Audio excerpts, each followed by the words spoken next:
Hi,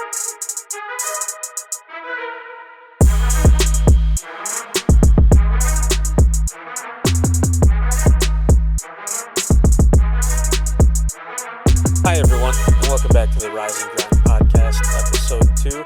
My name is Dro, your host for the pod. We hope you enjoyed Episode 1 with Coach Bogart. This week, we're going to invite back Risers founder Matt Schmitt for some big updates. But first, since you were here last, our match to Cincinnati was canceled last minute due to a winter storm that affected the referee's ability to make it to the facility. It was quite a bummer that we didn't have enough heads up. We were already in Cincinnati or really close to it, going through the same winter storm that they would have had to have driven through. But it was just out of everyone's hands. We tried to make it work. We tried to even potentially do it later that night and looked at the possibility of playing it early the next day, which would have been a Sunday morning. But some players had commitments to come back home for Sunday morning, so it was just kind of out of everyone's hands. We couldn't find a good enough solution, and we wouldn't have had any goalkeepers if we tried to do it Sunday morning. So for us, it was kind of just a bad deal to have to drive all that way, stay overnight, and then we couldn't get the game in. But thankfully, we at least got to get a practice in. Cincinnati Swerve owner Craig Rodas was gracious enough to let us into the facility, kind of loosen our legs a little bit. It was close enough to the hotel that we were able to just kind of get in, move around, and then fed the team right after that. So a bummer, but we're still working on the makeup date. We haven't came to an agreement exactly on when it's needed, and there's a small potential possibility that as the playoff table kind of shakes out, that we may not need to play that match, but we're kind of looking at everything, and they're also willing to come up to Muskegon and play that as a Muskegon home match, given that we had gone all the way down there before any decision was made on the match. So more to come on that. For now, it looks like January 9th will be the season opener and home opener for the Muskegon Risers. So our men's team will kick off our season and home opener at 7 p.m. versus Detroit Waza Flow here at Trinity Health Arena. So for now, let's kick it to the interview with Matt. I have Matt Schmitt here, founder of the Risers back in 2014. We've been really looking forward to having this conversation. There's been some exciting stuff happening behind the scenes, and although it happened pretty quickly this fall, it kind of has been a conversation that's been ongoing throughout the last couple months and even beyond that for Matt personally. But just wanted to bring Matt on here, and I believe he has an announcement to make, but I'll kind of introduce Matt. Hey, Matt, how's it going? Yeah, hey Pedro. I'm glad to be on here, and yeah, I mean, announcement for sure. Lots of different exciting things happening in my life personally and surrounding the Risers. I think the word that comes to mind is growth, and that just sort of jumped in my head as you were teeing me up here, talking about the change. I mean, the growth element from a Riser standpoint is instead of one owner, there are now three owners of the team, and I have stepped away into more of an advisory role. And correct me if I'm missing anybody, but you, Michael Bogart, and then Josh Armstrong have officially taken over as owners and leaders of the Muskegon Risers after, 11 years of me at the helm and growing it according to a vision that I had really clearly after growing up in Muskegon and playing soccer at a high level, and seeing how a team could work in this community from a grassroots perspective. And it's time to grow. It's time for new ideas. Personally, I and professionally absolutely emptied the tank with everything that I received from my experiences in life, my talents, the relationships that I have in Muskegon. And it's one of those situations where um, it's time for a new vision, renewed energy, and I think that the three of you are going to, and I know that you're bringing it to a new level. So that is the big announcement from the Riser standpoint, and a lot of it, coming from last summer actually. So summer of 2024, I invited whoever was able to make it to Hennessy's in downtown Muskegon, to just let them know what was on my heart, and that the last season was likely going to be my final one with the Risers, and I've given, like I said, everything that I've given, and I wanted to tell the players, the staff, anybody, the fans who could make it, so they didn't hear it from somebody else, and those who really cared enough to hear it, they would have made it either to Hennessy's or texted me or called me after to hear what was going on. So it's part of my life that I will always cherish and am at complete peace with, and have total trust that the new leadership is going to, like I said, bring it to another level, some I'm sure changes to their, to your own vision, and that's how it should be, because ultimately this isn't mine. It's something that was given to me, like I said, through the talents that I was given by God and the experiences that I've had in life. And my stewardship in that capacity has come to an end, but obviously I'm still involved in as an advisor. So most people who hear this, fans, if they've been plugged in at all, players, our staff, they've anticipated this for a couple of years, a year and a half to 2 years now. So I think actually I spoke with our commissioner at the MASL level, maybe even towards the end of like 2022, early 2023, that I was starting to line some things up behind the scenes, to get the team in a position that would be very appealing to sell. And as the next year or so went forward, I'm sure people can kind of see now, if the timeline tracks. We made some big decisions about outdoor and indoor and men's and women's, and kind of really line things up, to set whoever was going to be the next owner of the team up for success based on all the lessons that I had learned. So those who know me listening to this, that I try to do things very intentionally and mindfully, with a lot of thought and conversations and prayer. So there was a great deal of intentionality and foresight and strategy involved with how this whole transition was approached and preparing for it, before we even knew who would take the reins. So it's a bit of a thorough announcement there, Pedro, but I think hopefully I covered my bases, at least from the professional standpoint. And obviously there's a lot of with everybody's life, right? There's a lot of, and I don't know if you can hear my daughter crying in the background right now, actually, but kind of a perfect timing. We have Erica, my wife, and I just welcomed our 1 month. She's now 1 month old. Josephine Ruth Schmitt last December 5th, and Erica and I got married in January of this past 2025. So from a personal standpoint, my faith and family life are the most important as a man, and moving into that chapter and growing from that side of my life. The Schmidt family is growing. Erica and I, like I said, we were married in January, and then in March we found out that we were pregnant with our daughter Josephine, and she arrived healthy about a month ago. So she's doing really well, and my focus is it's funny, I was meeting with Coach Bogart leading up to the season, as I really started to think about maybe him being interested and you being interested in the team. And I was like, man, as I prioritize the things that God's given me to be responsible for every day, I've found myself either not having the time to prepare for a riser season like I should, and serve him like I should, or the desire, because there's just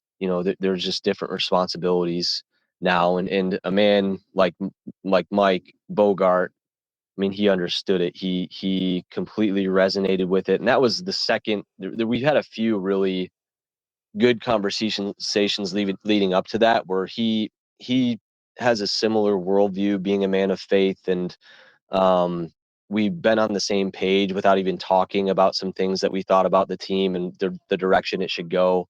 So when I brought that up about, man, I'm really kind of feeling like, you might be somebody who would do a really good job leading this if it's even something you're interested in. And knowing that he had a really good relationship with you, um, and I mentioned to him, hey, you want to kick the tires on this, and he was wide open to it. And it sounded like in his life the timing really lined up after raising three boys and then being out of the house now and starting families of their own. It's kind of coming full circle in his life where he's now got the time after starting and raising a family for many, many years and doing that to the best of his ability.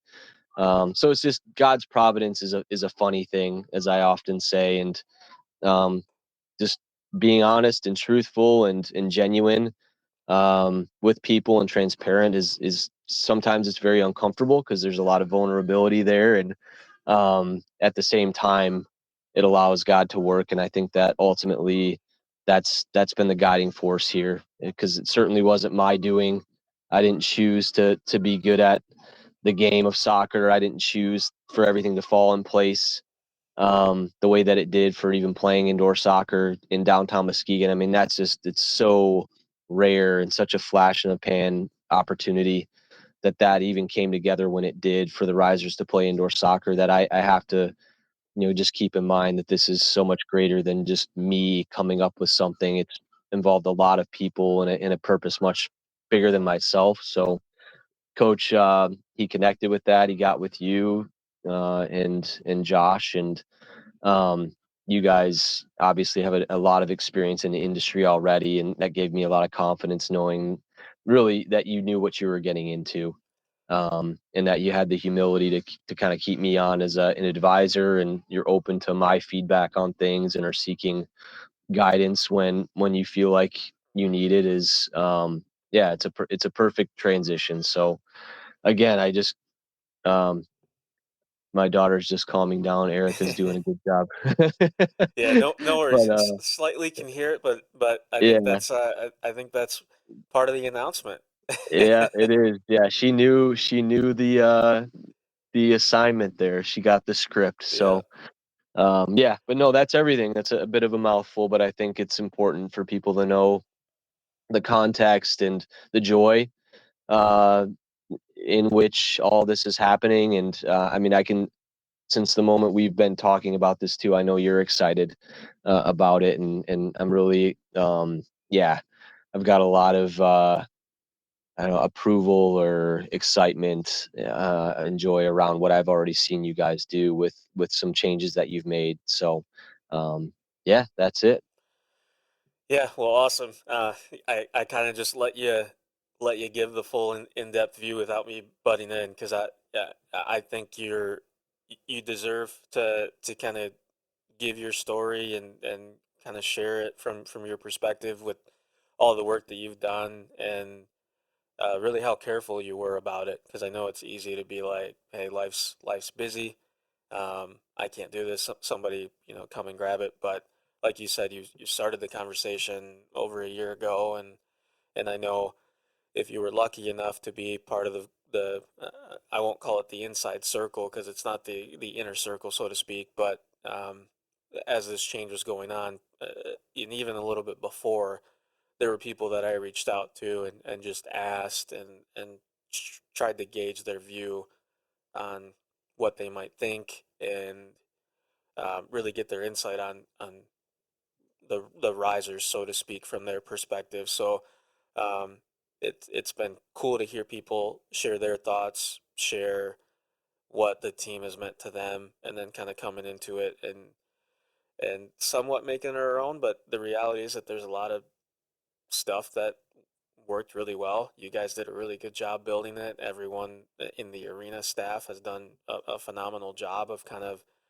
owning and I remember meeting with the production team not that long ago and they like really pointed it where like that they want to be like they're part owners of the risers. So the work that they're putting in is because they want, everyone to believe that the work that they're doing is the best thing for the risers and just the ownership from them has been phenomenal, but they're just one of the very many people that I've had conversations with about that, and they kind of brought that mindset to it. So that's super special. Kudos to you and building those relationships and trust with people because it's made it really easy for me, someone that they don't know, to step in and kind of let them know, hey, here's what's going on. Here's kind of what's changing, and hit the ground running from there. So Yeah. yeah, so thank you. I know you kind of mentioned it in passing, um, but I guess I'll ask it a little bit more pointed and really how did we kind of get to this point where you really felt like now's the right time? And I think it's, we heard your daughter crying in the background a little bit, so I think there's definitely new priorities there. Um, but I want to ask the question because I think there were some of these thoughts and conversations happening kind of before recent life events. So yeah, how do you feel like we fully got here and you felt like now's the time to do it? Um, yeah, so I guess I'll Yeah. start there. No, it's a good question. It's been it's like a 5 year um block of time that prepared for sort of the grand finale of this decision and transition in ownership. Um, it really started in 2020. Um, Within the full picture of kind of connecting all the dots, with the team being started, and the mission of the team back in 2014 right away is, hey, bringing people together through soccer in Muskegon to promote the community, bring families together, bring young adults together, bring people together to celebrate all the good that's happening. And soccer is a platform for doing that. I mean, that mission was lived out, um, as best as we could possibly live it out up until 2020. And then there were, obviously, a lot of challenges with, the COVID-19 pandemic that hit. So, we're preparing for a game against Oakland County FC in March of 2020. And I remember like working with the arena once COVID hit, and like we're trying to figure out, all right, like, are we postponing this, or like what are we doing with tickets? How are we, communicating with the opponent, and all of the hurdles that come with, I guess, choosing to play a game, an event in the face of all that or not. And I mean, obviously, nobody knew anything about what was happening. So at that point, lots of things, um, events just stopped. Um, and we had just been lining up. So from the arena side, we were kind of in the middle of an independent season. So, and we had a women's team playing as well. So we get to March of that year, and we're gearing up for our first season in the NPSL outdoor, and UWS outdoor for, so the men and the NPSL, and the UWS for our women's team. And that uh, kind of gets put to a halt. I mean, in terms of leadership and navigating challenges as an organization, and fielding everybody's opinions from staff to fans to business partners and players, and trying to make the best decision for the short and the long term. I think that COVID experience was like, I felt like I should have a doctorate in leadership or organizational management, just because of how nuanced everything was. And I know it's easy to forget, but it was such a unique challenge, and nothing in life. You have little lessons in life that prepare you for something like that, but there's no manual for how to handle it, and everybody's situation was different. So we end up playing, instead of playing any outdoor indoor soccer at all, from the middle of March, which led a lot of like our coaches, players, like fans, like everybody, yeah, that's a bummer, right? Like, Yep. because the whole point of what we were doing, I mean, at the core of it is to bring people together and celebrate our community and the good that's happening in Muskegon. But there's just this looming thing that nobody was really sure about in the background. And so we kind of made the most of that, pivoted really quickly, and jumped on an opportunity to play esports within the NPSL um, framework. So our outdoor league on the men's side said, "Hey, we're not going to have a season, but we are going to do an esports video game version of our season." And at first, I was like, "This is, I mean, just my perspective. Playing the game. I mean, I physically playing it. Just I never really thought that highly of like gamers, I guess, and was really kind of like, yeah, that's just not. I mean, I'm not interested in that. That's not going to be anything close to what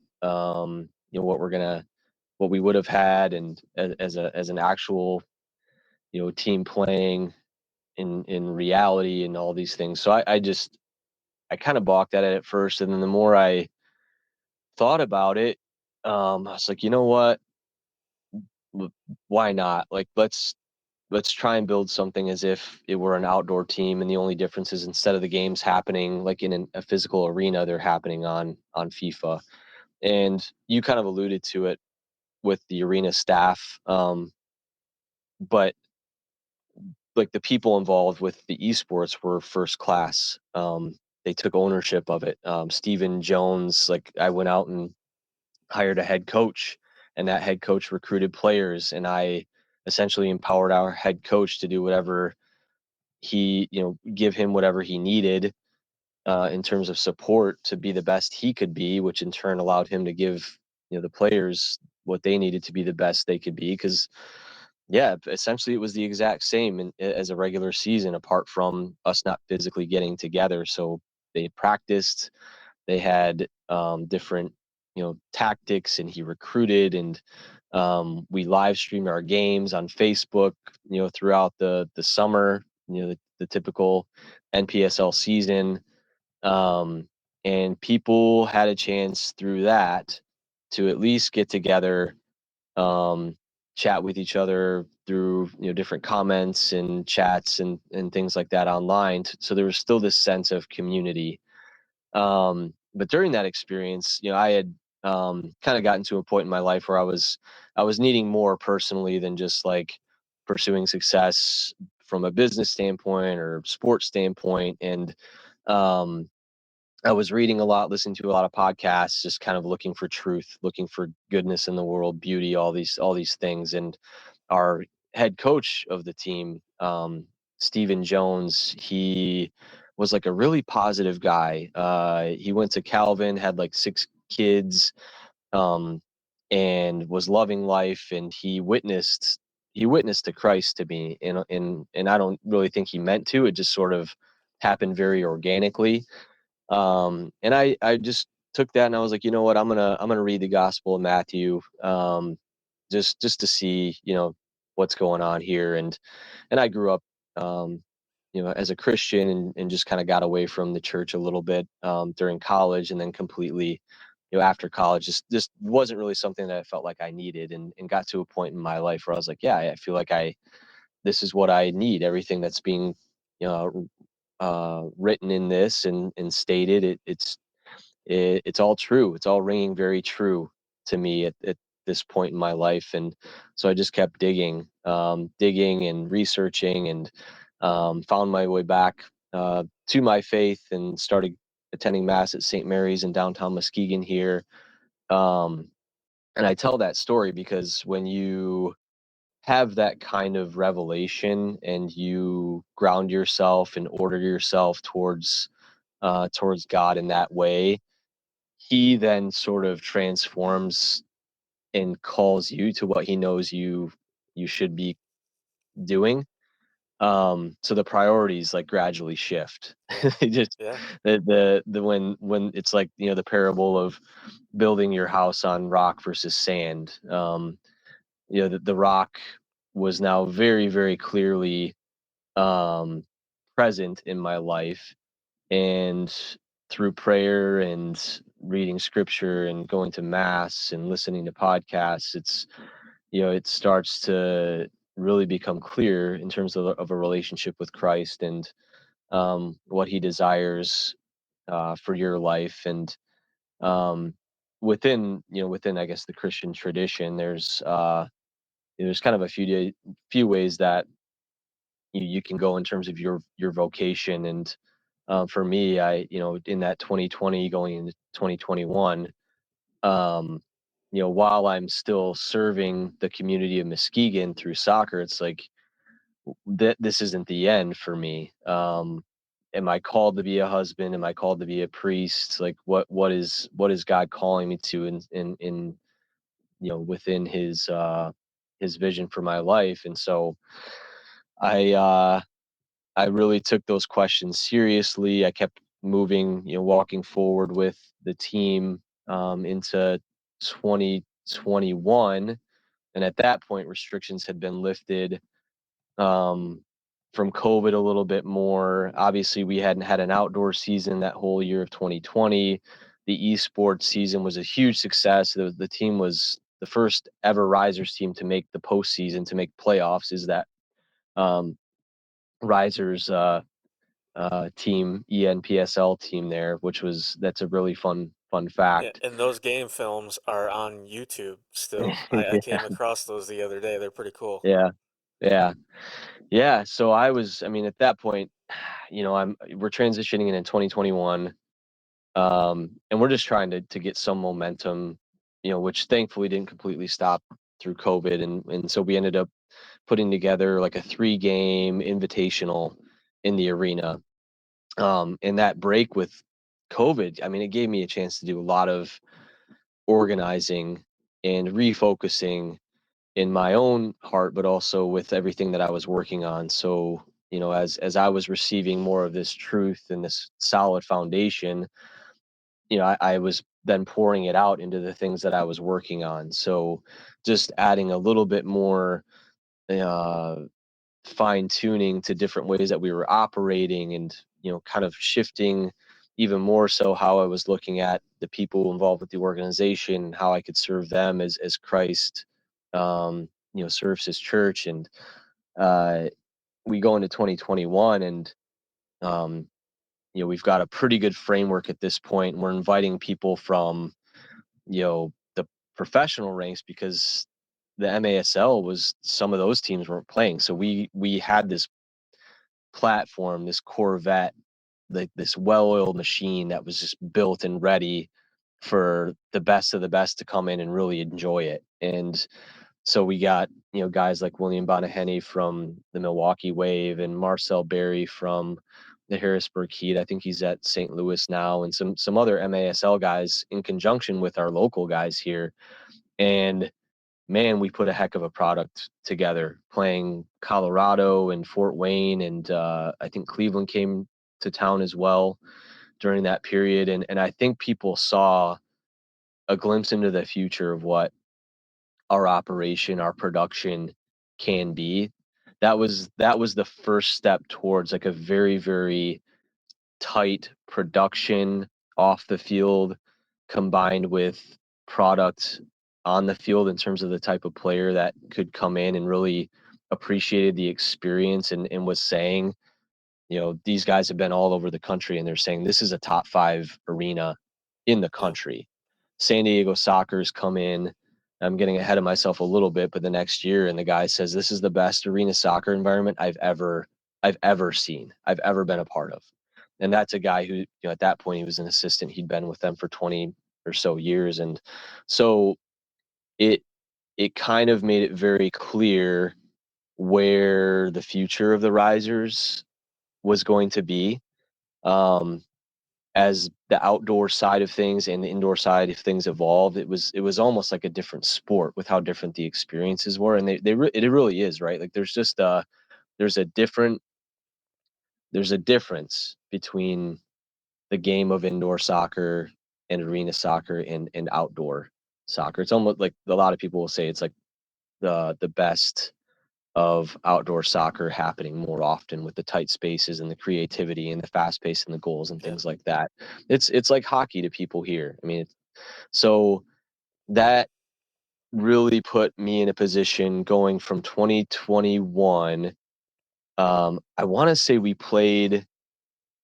Did we play? We must have played independent in 2021 in the summer because we were basically gearing up for um, the 2022 outdoor season with our men and our women, and then the winter with our men and our women playing indoors. And so we had, again, like the momentum, the fine tuning coming out of that 20 that invitational in early 2021, the whole season for 2021-22, everything came together.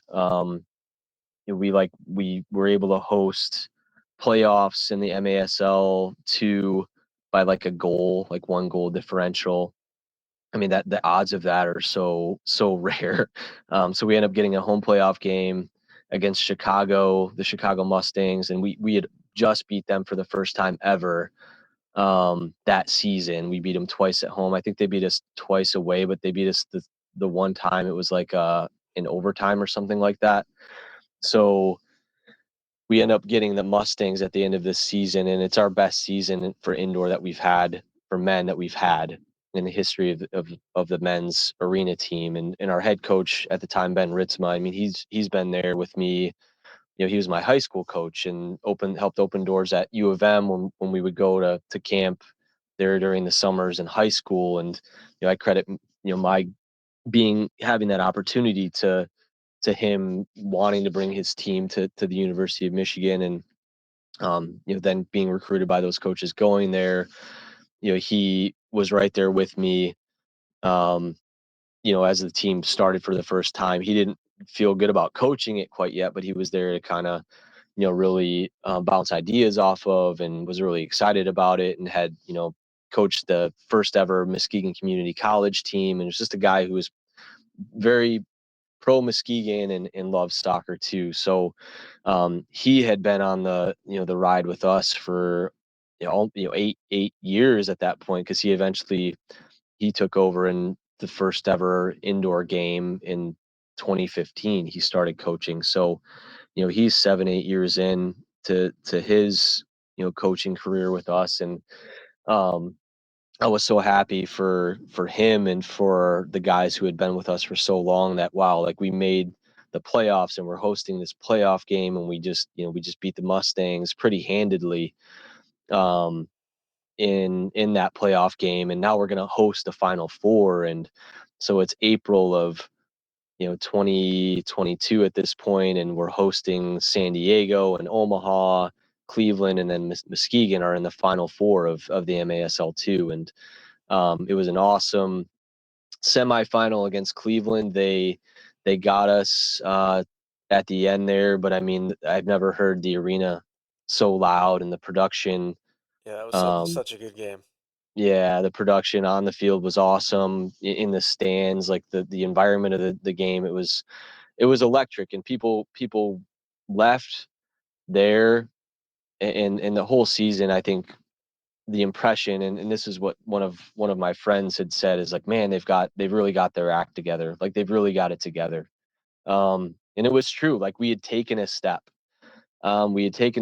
in a direction with arena that it was just at such a different level than outdoor at that point. I mean, it was very clear, clear to me behind the scenes, from a business standpoint, financial standpoint, from an entertainment standpoint, from just a unique draw to Muskegon, to downtown, with arena soccer happening. And it's very rare for something like that to happen in an arena like that, in a downtown strip like that. And so it's at the same time, like, we had lined up an outdoor season. We had lined up a full NPSL season, and a full UWS season for our women.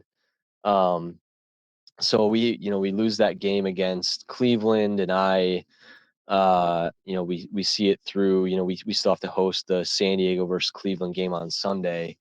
And I tell you what, man, when I tell you, like from Sunday to Wednesday, I didn't get out of bed or I didn't move. I mean, it was like bare minimum. I was beat. I was exhausted. Um, and then we had another 2 seasons, like literally right around, practice for outdoor starts. If you're doing it the right way, it starts like right after Easter.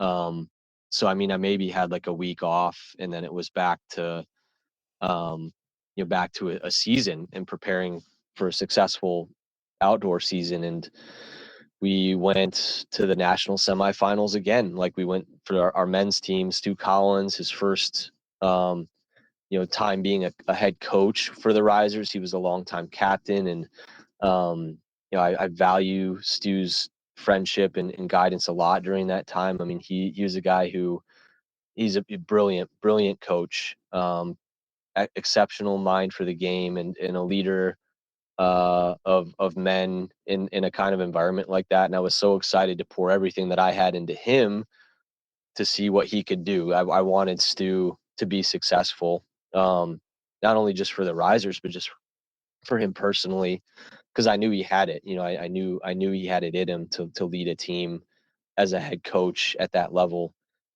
And sure enough, I mean, we went undefeated, won our conference, won our region, go all the way to the semifinals. A team from Washington comes in and beats us in the semifinals. And there were a couple games during that, like the playoff run, that I actually didn't go to. I prepared for it. I got it set up, but it was like eating too much of your favorite food. Like I just couldn't take it in anymore. and and that, for me, it was like, man, like I have to pay attention to this. It's not a bad thing. It's just I don't care in that way anymore. Like there's more important things, and like people say that, and it's such a cliche, but it was happening in my heart. Like, man, like I was all in on this. I was doing whatever it took. I was there serving whoever, whenever, to make sure that we were putting our best foot forward as the Risers and Muskegon and the whole platform, and everybody's having a good experience, from the fans, the staff, the players. And it was still that way. I was able to take my hand off it a little bit more, and my mind off it a little bit more, and people were stepping up and kind of running it, and taking ownership of it. But at the same time, I was very much paying attention to this sort of change in my heart of like, there's something else that I'm being called to. Um, and again, going back to my faith, I discerned pretty clearly that God was calling me into, to the vocation of marriage, to being a father, and husband. And so, what does that look like? What decisions do I need to make now? And now being in 2020, at the end of 2022, that are preparing to receive that gift. And so much of our Christian faith is about preparation, right? We're preparing, to receive, the ultimate gift in heaven. We're preparing to receive baptism. In the Catholic faith, we're preparing to receive the Eucharist. There's always you're preparing to receive what God has. We're preparing for marriage, preparing for the sacrament that you receive in marriage. And so, um, I could tell that God was kind of posing the question of, all right, what are you know where I'm asking you to go now. What decisions do you need to make to sort of prepare yourself to receive that? And so at the end of 2022, I mean, I looked at it. I looked at my time, and I knew that, from a business standpoint, the outdoor side of things it just wasn't going to be sustainable. Just, full transparency, the arena side of it, very profitable, but it essentially funded our outdoor team. I mean, outdoor soccer is it's a different time of year, it's a different draw, it's a different Yeah. experience. So we got to, kind of the outdoor season, and we were able to invest and compete and all that stuff. But ultimately, if I were to gonna look and advise somebody who were taking over the Risers on what to do, like I would definitely advise them to do arena, at least as like a fundamental part of the business, and then building from there. So I had a conversation with Stu after the season. It was a little late, and we had made the Open Cup, and it was really brutal to bring up. But the reality was like, hey, like this, we can't do it. We can't do outdoor and indoor. In indoor, the arena team is flying. I mean, it just took such a huge step forward from a professionalism standpoint and an entertainment standpoint, and it's so unique. We've got to focus on that. And so Stu coached for the Michigan Rangers, and we figured out a way to get them the NPSL territory is just a good faith, like, hey, you put in a ton of time and work into this, and for his benefit, and to keep pursuing his passion within that level of soccer, it was just the right thing to do, to allow him to keep the NPSL mission or path going, with more, I guess, of what he was involved with the Michigan Rangers. So that kind of pretty quickly, made it clear, all right, this is our focus now. Indoor soccer, arena soccer is going to be our focus. And I knew at that point that it was getting really, really hard for me to prepare for seasons, and to serve with the amount of time that I had, um, allotted. Like, it was really a challenge. So started to simplify some things, get them, just as best organized as we could going into the next season there in 23 and 24. And Coach Mike Vollmer, he was a captain for us, kind of a same story as Stu, where he played with the team a long time. He coached the indoor season for the next couple years, and I prepared, in the off season, I prepared and got things in place. But I mean, the first year of him coaching, I think the first 3 home games I didn't go to, um, and not for any other reason than I was just getting burnt out. I felt like it was everything I could do to prepare and make sure that the event went well and people were in the right positions to succeed, um, and allowed him to, that whole crew to kind of step in and take ownership again. And then the next season comes around, and um, we've got to make a coaching change for our men's team towards the end of the season. And at this point, we're just playing men's arena soccer. So we go from, men's and women's outdoor, men's and women's indoor, to just men's indoor, because that is really that's kind of the fundamental building block that I saw a future for the Risers could be built off of. And I knew if I was going to eventually bring a new ownership group in, it would have to, just for their own sake, I would make that decision for them. Like, hey, this is where you need to start, because it is, it strategically that puts you in the best position to succeed. So the end of that 20 whatever last year, 20 well, 2 seasons ago, I have to jump in and coach the last couple games. And so given that, right, like, given all that I've confided about, feeling I've poured myself out, emptied the tank, I'm trying to, wear all these different hats, while at the same time prepare for a new chapter in my life personally, that I feel like, God's calling me into. It's like, man, like, we're right back where we started, where I feel like, I've got to jump in and do everything, right? Like, I'm coaching this team, going on an away trip to St. Louis, and then I'm jumping and I'm coaching at home for the season finale, and just like rallying to keep guys together and motivated and organized, to finish that season the right way. So that prompted, would have been last summer, 2024, or 2 summers ago, 2024, just a very transparent meeting, with, like I alluded to in the beginning, with anybody who wanted to hear, like, where I'm at. Um, and we had a lot of players come, we had a lot of arena staff show up, we had fans show up, and I just told them, like, I've emptied the tank. I've given everything. I think there was actually a reporter for the local sports journal, who came as well, not as a reporter, but just as a guy who loves the Risers, loves the idea, loves Muskegon. So we just had an open conversation, and I was just very transparent with them that God is calling me into a new season of life, and I'm preparing for that season of life. I'm not saying that I'm just going to drop the Risers and walk away, because that there's a right and a wrong way to do things, and that wouldn't be right.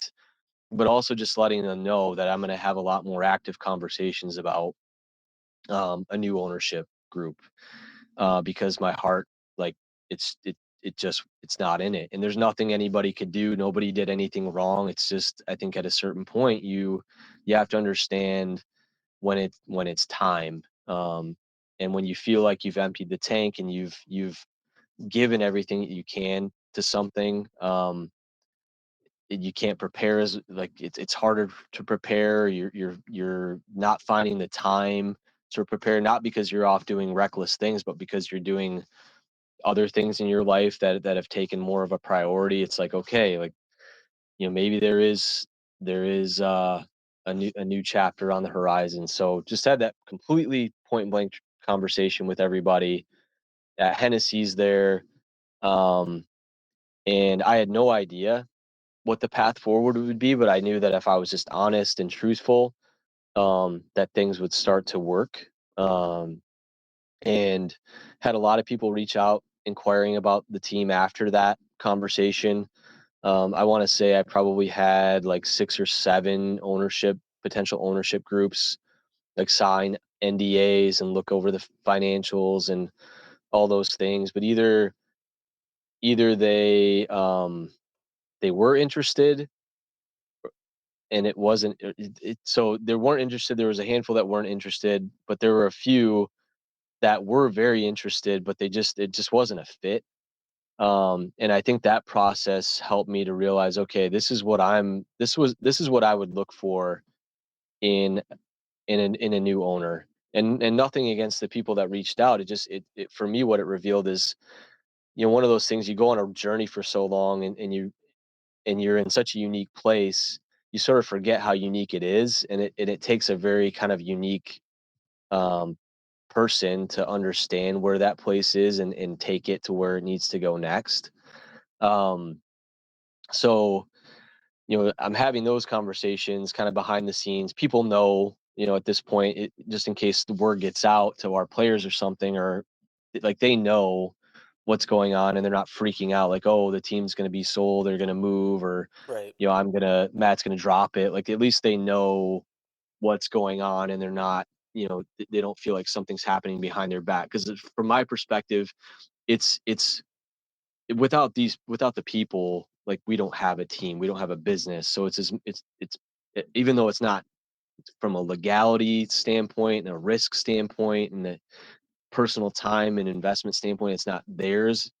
In a large way, it still is. So I wanted to make sure that they were very clear about, like, anything that's going on. If they heard something, just that they knew, and they heard it from me first. So I along the same time, Coach Bogart reaches out, because the Wanderers weren't going to play the next season, and he was just looking to be involved, and I was looking for a reliable, organized, professional head coach, just to help. I mean, to help take ownership of the soccer side of things. And so that first season he was involved, which would have been 2024-25, he didn't know it, and I didn't know it at the time, but he pretty much proved himself to be the kind of person that I would trust to hand the team over to, right? To take ownership of it, to represent it the right way, to care about the players, to care about the fans, to care about the sport, to care about the community, to understand. I think too, just based on his past experience in the game, like, just understand how unique this platform is and this opportunity is, but also knowing the industry. Like, he knew all the people already, from commissioners to other team owners, and just the general landscape. So I'm, as I'm preparing this upcoming season, as you can imagine, like, Erica and I get married in January. So the majority of my priorities, as they should be, are preparing for marriage, of discerning, hey, like, this is the woman I'm going to share the rest of my life with. We're going to become one flesh through the sacrament of marriage. We're going through our church here at St. Mary's in Muskegon with all the marriage prep and that, in addition to all the other things going on in my life. Like, that's a very important thing. We get married in January of 2025. And then, we find out we're expecting a baby girl in March, and well, due in December, but we found out we were pregnant in March. And so at that point, again, it's about preparation, preparing to receive the gift of your daughter, a child with your wife, and more time, as it should be, is sort of allotted to, all right, what is that? What can I do to make sure I'm the best father, prepared to be the best father I can be, and best husband for my wife that I can be. And so as I'm preparing for that, and then also knowing there's a riser season on the horizon, it's like, in good conscience, I can do it, but I don't feel like the people involved are going to be served as well as I know they should be, as well as I know they deserve to be served by a leader. And I told Coach Bogart that it was maybe October, right? Like, it just, you have an internal clock, and when things should be happening behind the scenes to line up a season. And I knew that, while we could have done it, I could have done it, it wouldn't be to the standard that I had set for myself, or that people have come to expect from the team. Um, and again, just being completely honest and transparent, had that conversation with him and said, hey, look, like, I'll shoot you straight. Like, I I haven't had the time to prepare for this season like I should.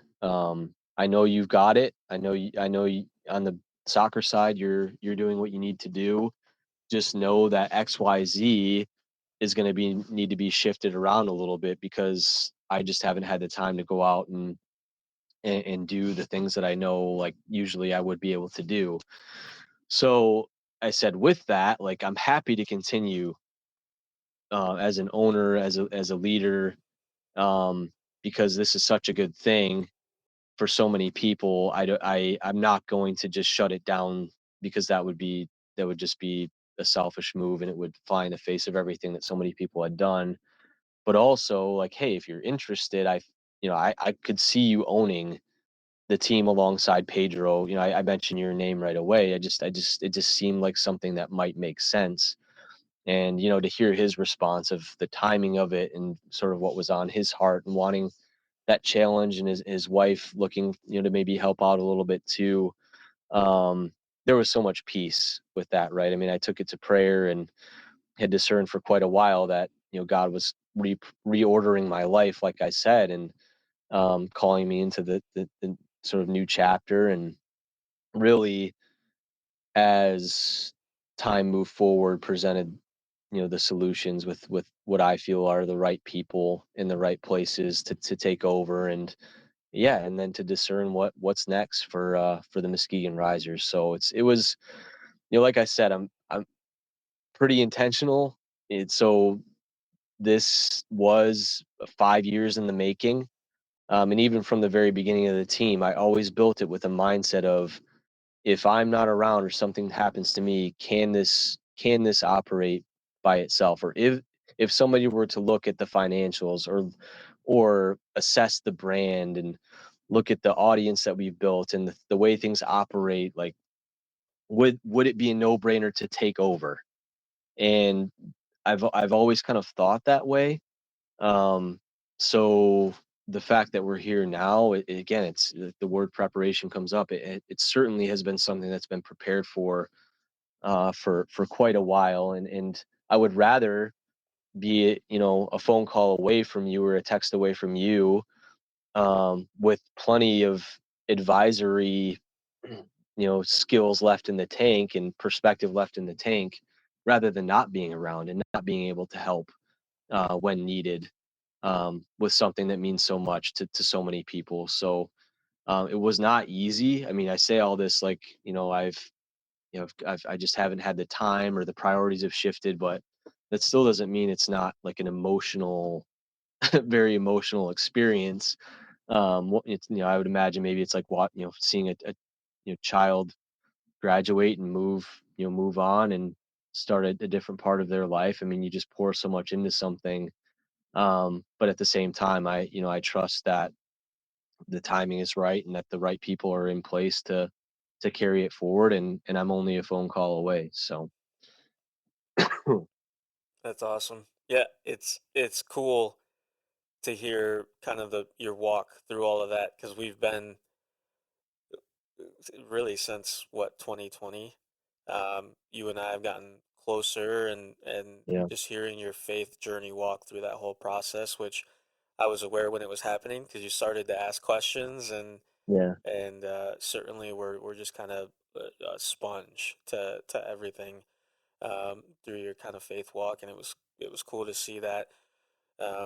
We early onset of that we were doing Wanderer stuff, and we collaborated with you guys in the arena during that COVID kind of uh, small season tournament that we did. We kind of did our own little one under you guys as well, but yeah, um, yeah, it's cool to see how really God was putting those pieces together, and we didn't even really know it because right, we were yeah, kind of tiptoeing around each other. And even on the outdoor side, I was with GRFC yeah, there after your guys' really successful season, and me and Joe Brookhuizen were kind of given the keys to, hey, make one final hoorah season for the GRFC guys happen, yeah, and that's when Stu came over there as well, and so it's yeah, yeah, it super interesting, and I mean, there's so many tidbits in there. I know if anyone yeah, that's going to listen is getting some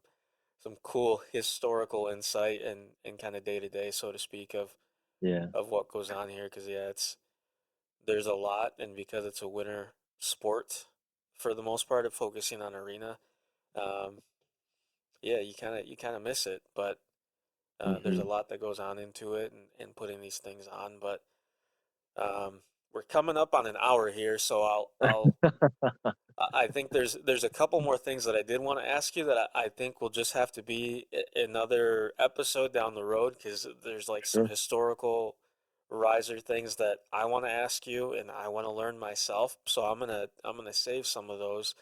Um, but I think the big one as we kind of this will come out here before our home opener on January 9th. I'm not sure how quickly I'll be able to get it out, but it'll be out beforehand. And I guess so if anyone's listening and they're just wondering, what made you feel comfortable about this new group, and we don't have a formal name necessarily, but it's myself, Coach Bogart, and Josh Armstrong, who ran a team called the Grand Rapids Wanderers for a couple years. There was a one last asterisk year, I'll say, where we weren't necessarily running the team anymore, and I kind of hmm stepped away, but yeah, for the most part we were running the team. But what can you share with the Riser faithful about your trust, I guess I'll say, because that's yeah, probably the best way to put it, and based on our conversations. And I remember the day that you and Mike must have chatted because I got a text from both of you guys that day, and I think it was like towards the end of September because I coach here for a yeah, local high school. We were doing really well, and it was requiring a lot of time because we were doing really well, and I wanted to chase a conference and district championship. Um, so I know I think I put both of you guys off a little bit just because I didn't want to not be focused on the high school season. But yeah, yeah, what can you share just about trust and your faith in us moving forward? Um, and yeah, I mean, yeah. I guess I'll Well, I'll start there for sure. yeah. I mean, I just seeing Coach Bogart operate um, during the first season that he was in charge. There were a number of guys who've been around the team for since its beginning. Said that he's the most organized, most professional, cares the most in terms of his actions that they've seen. Um, Now, whether that's true or not, I mean, the reality that it was said and that the players and the staff who said it had that impression, and that says a lot. Um, it says a lot about the character of a person, and how much they care. So first, from Coach Bogart's standpoint, I mean, just that level of trust and the impression that he made. Um, and then you had alluded to it, but you guys, we'd been collaborating together, and if I were you, I mean, I don't know if I would have had the level of humility that you had to show, to be like, okay, we're gonna be the developmental team or the M3 team to the M2 Risers at a certain point. Like, um, I know how hard you have to work to have something of your own, and you want the level of freedom and entrepreneurial spirit that you have. And I know there it was probably not always easy, but you are always gracious and professional and helpful, and your own faith I could see show through, even when I wasn't maybe necessarily looking for it or attributing your actions to that. I think the humility and experience and professionalism of the new ownership group, you guys as people, um, is what brings me a lot of peace, with the new chapter.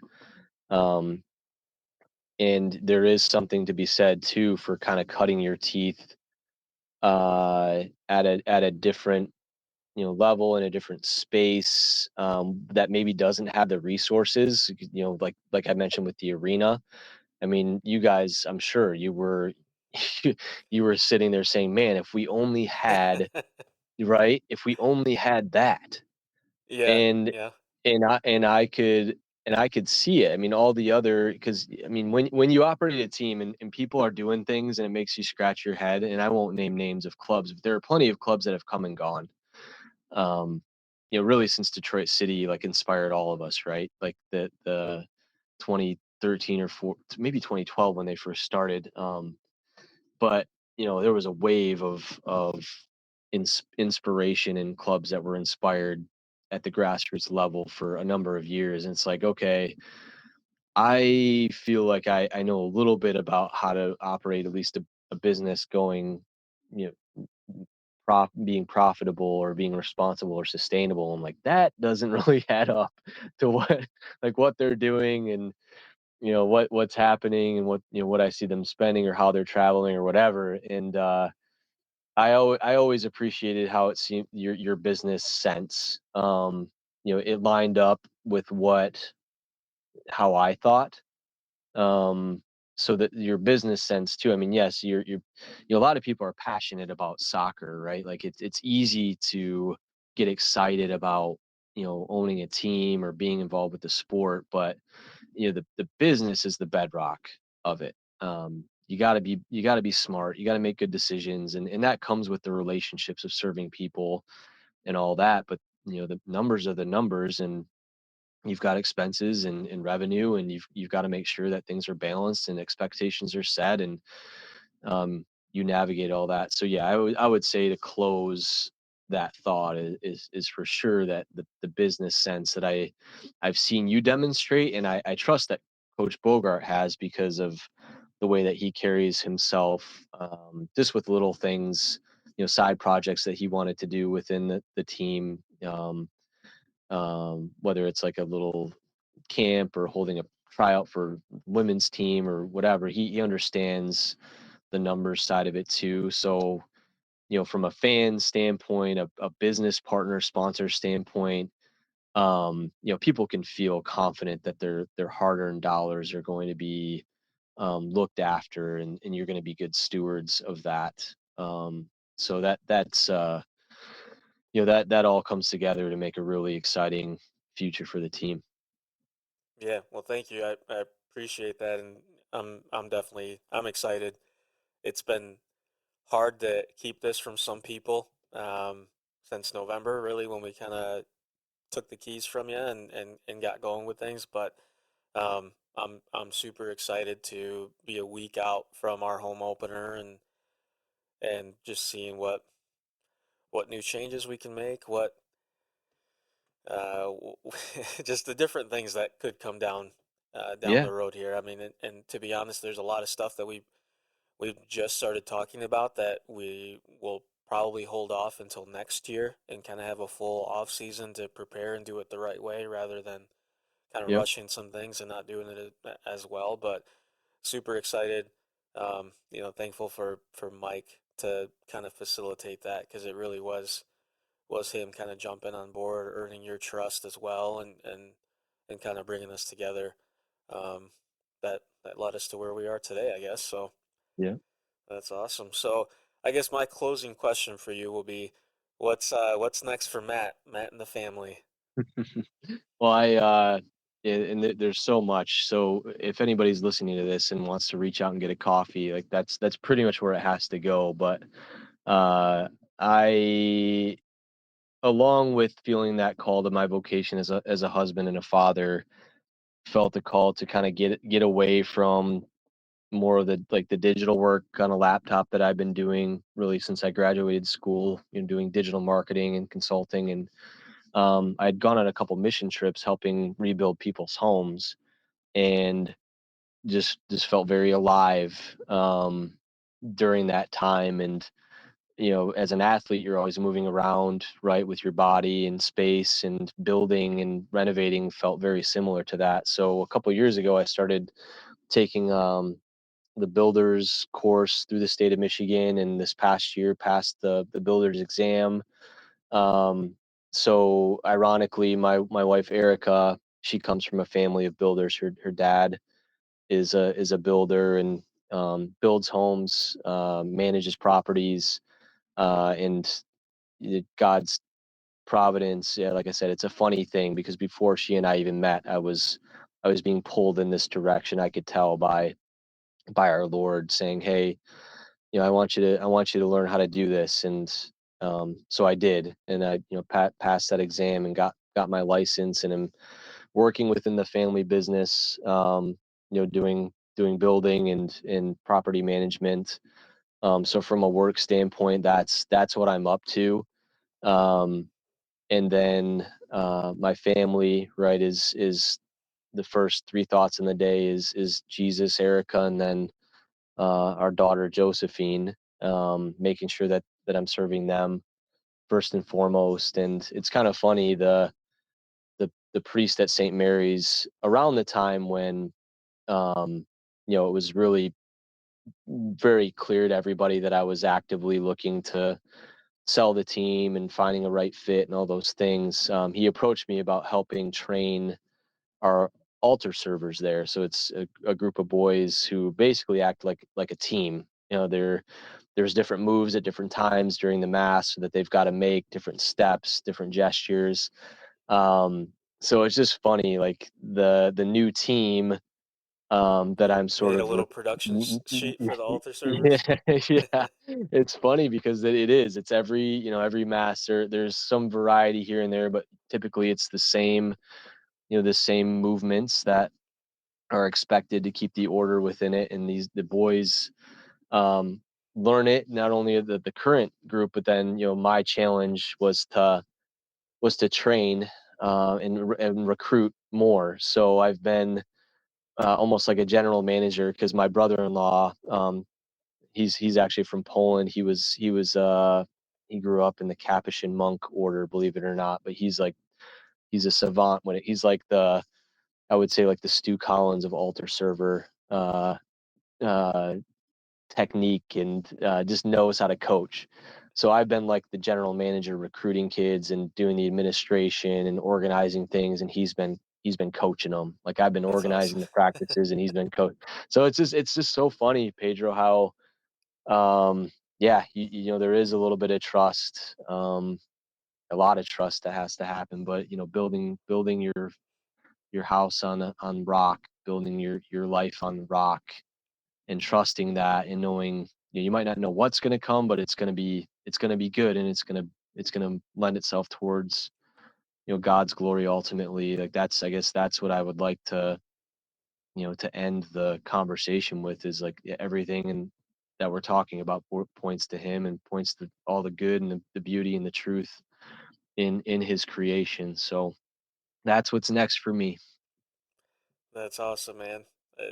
Yeah, I mean, just hearing you talk, it's so cool because one of the first conversations when the three of us got together and talked about this being a possibility, one of the first questions we put on the table is how can we do this to honor the Lord and Yeah, use our faith to kind of use this as a tool to grow the kingdom and obviously it's soccer, but um, yeah, just how can we use this as kind of our mission field, so to speak. And yeah, so yeah, dude, it's so cool to see over the last couple of years how just how yeah, things aligned and it yeah. uh Yeah, it was very clear. I mean, as I was being transformed and seeing, oh wow, like Lord, you were right there even when I didn't realize it. Like so, even our new crest, right? Like there's so many there's Christian imagery in it, and the riser name, obviously. I mean, that's very very pointedly Christian, but it didn't start that way, and so the transformation that happened, it's like man, like wow, and then it doesn't have to be me who's steering the ship. Like Coach Bogart, like I said, he showed his character, and even Joe Lane being the team chaplain this past year. I didn't mention it. I didn't say anything. That's just who he is, as a man. So it'll be really exciting to see where you guys steer it. Yeah, and I will be, I'm go risers all the way, and I'll be following and supporting and advising and if asked.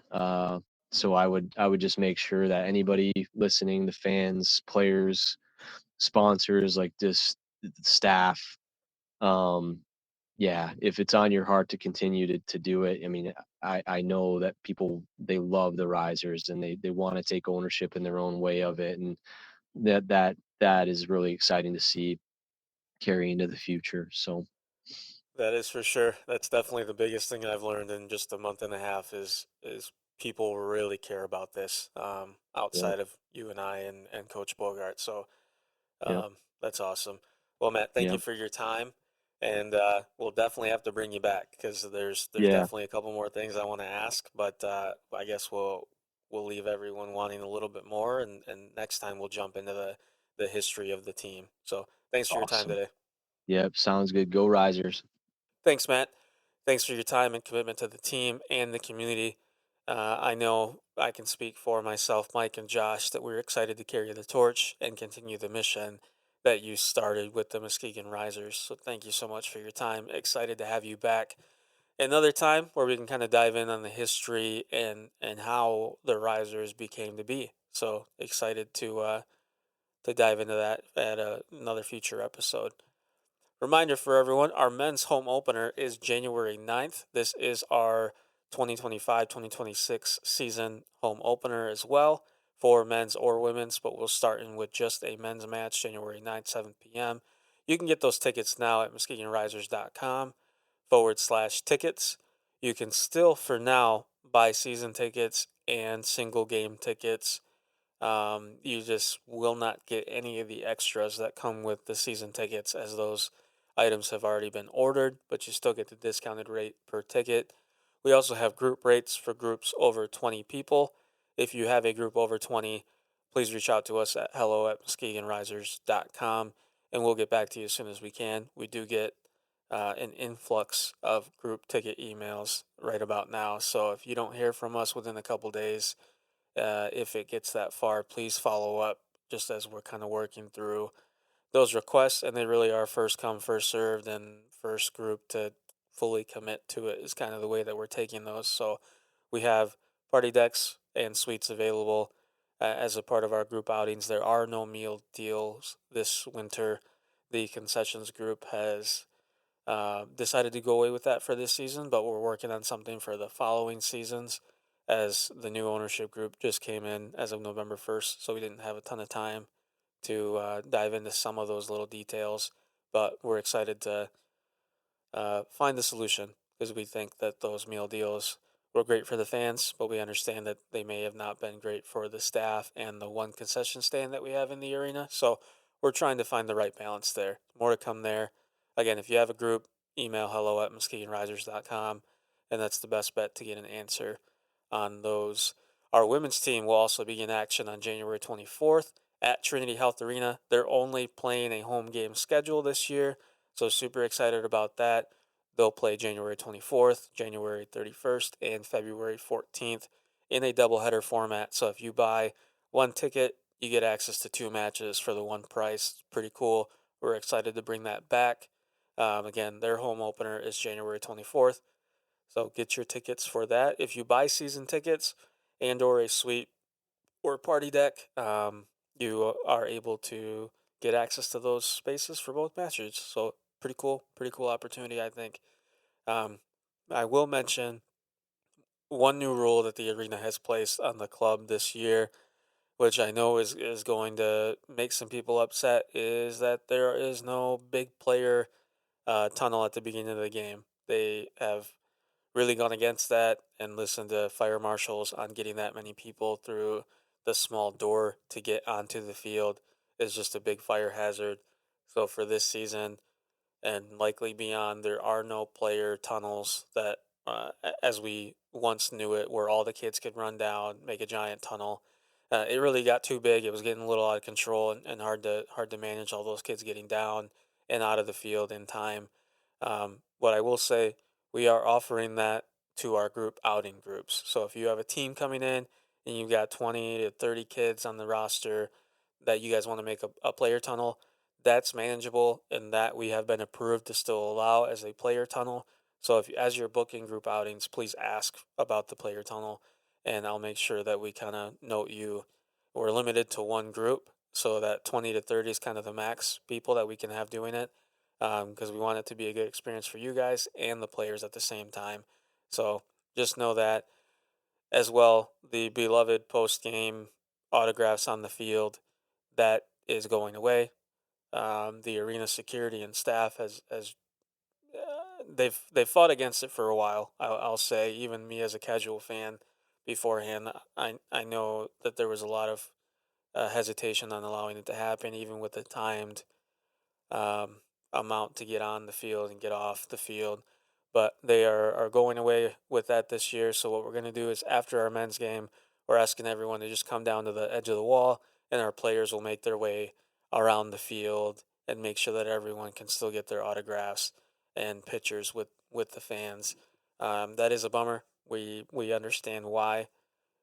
We don't love it, but we're going to respect the arena, especially for us kind of being new. We want to make sure that we're doing things right, but our goal is to make sure that we're giving the fans the best experience possible, and we know that this is a miss, but we're going to try to see what we can do to make sure that we can keep that fan engagement going long term. So more to come on that. For now, that's our plan in the interim, and kind of slowly seeing what we can do there. So plan on that. When we have double headers, our women's team, after their match, will have tables set up on the concourse where they'll come up, sign autographs, take pictures with everyone, and that may be something that we decide to do with our men's group as well. But we know that you can come down to the wall and get access to all those guys. So excited for that. But for now, get your tickets. Home opener, January 9th, 7 p.m., Trinity Health Arena. That's it for now. Make sure you connect with us on Facebook, Instagram, YouTube, TikTok, X, wherever you're doing social media, we're there as well. So make sure you give us a like and follow. Get your tickets, bring a friend, muskegonrisers.com/tickets. Until next time.